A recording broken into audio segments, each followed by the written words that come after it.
y aquí me ven muy bien acompañado con una persona para hablar de algo que yo creo que nos incumbe a todos. Presten atención, la felicidad. A ver si me equivoco. Mónica López Esgueva es una viajera infatigable, ha recorrido más de 60 países, ha vivido en Londres y en París, ha pasado algunas temporadas en Asia y África y sigue viajando 3 meses al año fuera de España. Lleva muchos años estudiando filosofía budista y meditación con grandes maestros tibetanos y recibe regularmente enseñanzas del propio Dalai Lama. No solo eso, Mónica es licenciada en Económicas y durante años trabajó en la prestigiosa Escuela de Negocios INSEAD en Francia. Actualmente se dedica al coaching ejecutivo y personal. Con estos antecedentes, Mónica ha escrito un libro que seguro que es de su interés. Aquí lo tenemos. Se trata de Cuando sea feliz, un camino revolucionario para alcanzar la verdadera felicidad. Mónica, muy buenas tardes. Buenas tardes. Bienvenida. Gracias. Un auténtico placer. Sí que me gustaría que me dijeras qué hay en tu libro que distinga otros muchos libros que se ha publicado respecto a la felicidad. Bueno, yo creo que esta es una pregunta que hay que hacer a los lectores principalmente, pero yo creo que es un libro que no está basado simplemente en otras teorías, en otros libros, sino que yo esas teorías las he estudiado durante muchos años y en momentos difíciles de mi vida las puse en práctica y entonces me di cuenta que aquello realmente funcionaba y quise compartirlo. Tu libro, Mónica, lo divides en varios capítulos que vienen a ser como diferentes peldaños de una escalera que si la subimos nos va a dar o nos va a hacer llegar a la felicidad, ¿no? Uno de ellos es la transformación del sufrimiento. ¿Cómo podemos transformar ese sentimiento que muchas veces por una u otra razón nos embarga? Tenemos que distinguir la diferencia entre el dolor y sufrimiento. El dolor es innato al ser humano por tener un cuerpo y tener un cerebro y una mente, y el sufrimiento es algo que nosotros nos causamos. Es decir, que hay cosas que son difíciles, pero si nos obsesionamos con los pensamientos, con las dificultades, cuando no dejamos ir, realmente cuando nos aferramos, cuando mordemos ese anzuelo y no queremos dejarlo ir porque hay algo que nos llama la atención, es una adicción, un gusto que queda en estar ahí mordiendo ese anzuelo, entonces provocamos nuestro propio sufrimiento y no nos damos cuenta.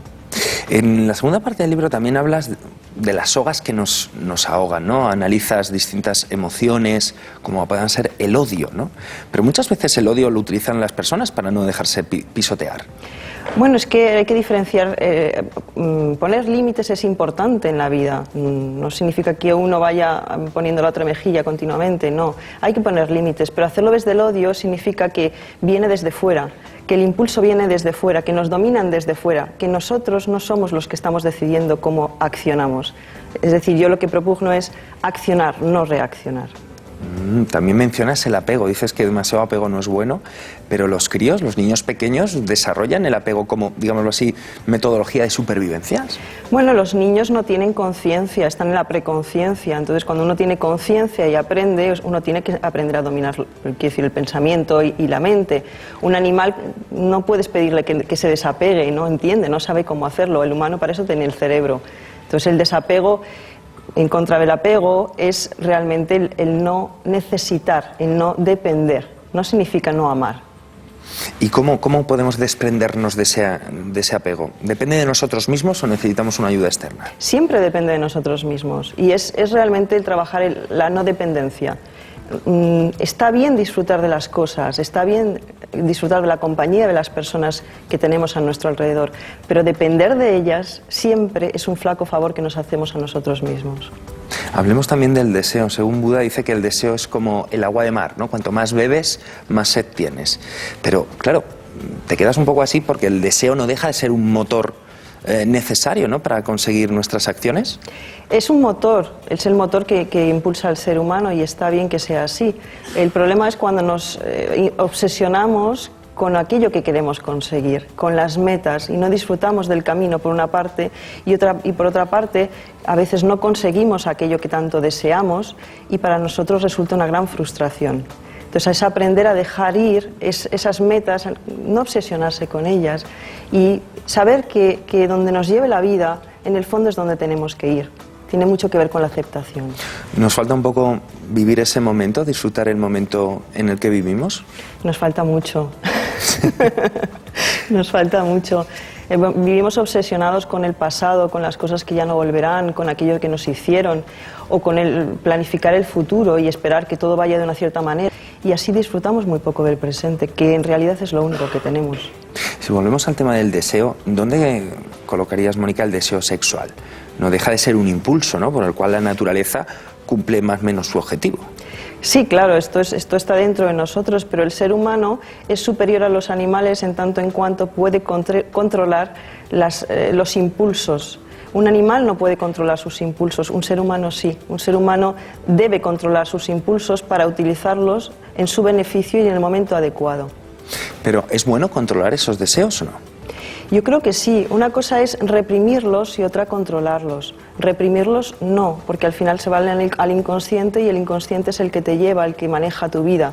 Entonces la represión, bueno, como cualquier psiquiatra o psicólogo nos podría decir, no es buena. Pero sí que hay que controlarlo, es decir, manejar tus propios pensamientos y tus propias emociones para que estén a tu servicio, no tú al servicio de esas emociones.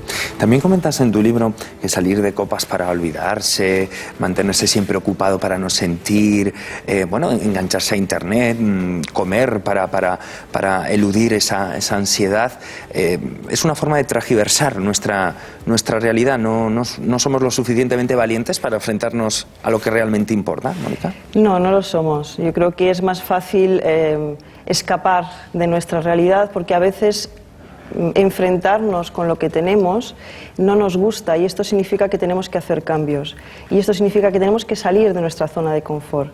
Nos gusta la comodidad de los hábitos, nos cuesta mucho salir de nuestros hábitos. ¿Sería la mejor manera de solucionar nuestros problemas? Sería un buen empiece. Creo que hay que hacer bastantes más cosas, pero es un buen empiece el observarnos desde fuera, el darnos cuenta de si las cosas que hacemos, si las acciones que tomamos, si los mecanismos en los que caemos tan fácilmente y automáticamente nos ayudan, nos benefician o nos dañan.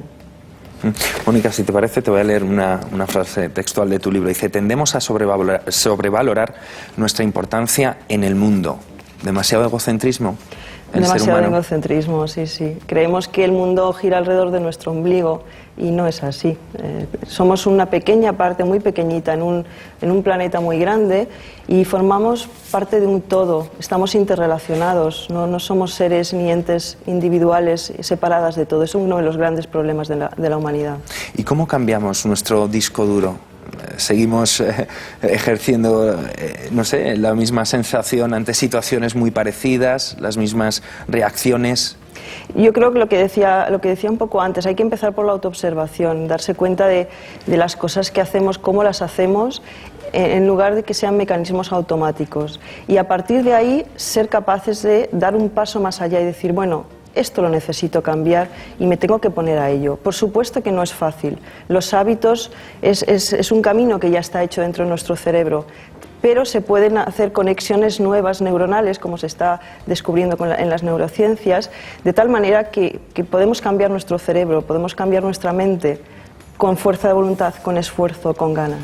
En la tercera parte del libro, Mónica, hablas un poco de los pilares sobre los que se debería de fundamentar, ¿no?, la felicidad. Hablas de liberarse de los resultados.